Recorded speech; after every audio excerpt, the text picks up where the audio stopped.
the important thing about sector strategies has been the fact that they allow people who come from different perspectives to bring their expertise to bear on a common goal. And I think if I would have understood how sector strategies really provide a neutral platform for people to organize around, we would have taken this work on much earlier than we did.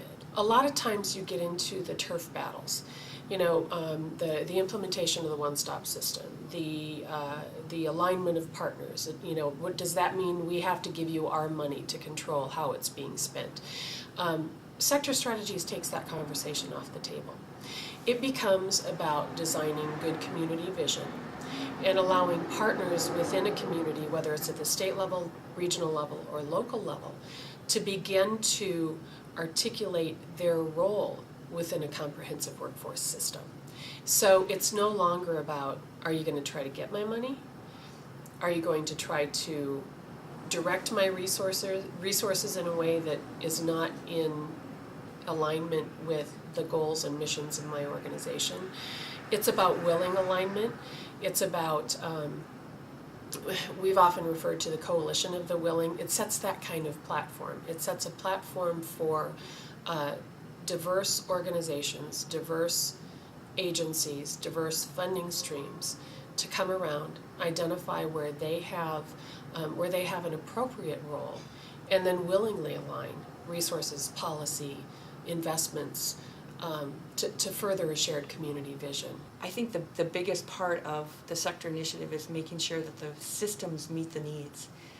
That it's not just, you know, whether workforce has the problem solved, it's whether all of us together can solve the problem.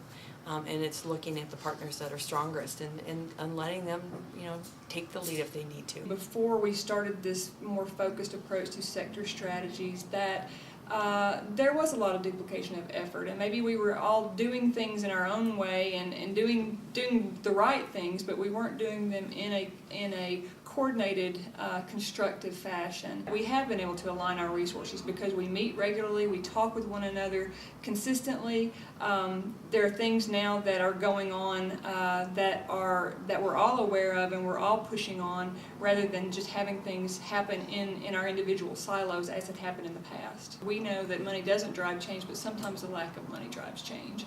And we have been dealing with declining resources like every other state, and we don't have the luxury of operating in our silos anymore, because to get something accomplished, you have to merge your resources and be very efficient with what resources you have. Having a committee and having a coordinated effort and having a collaborative effort, there are different degrees of commitment in each one of those. What we found is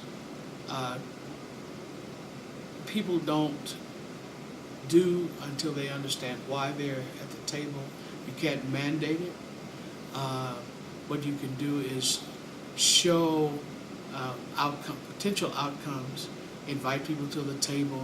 You can do some things with policy, you can do some things with incentives, but that collaborations, buy-in occurs because people have a reason to be a member.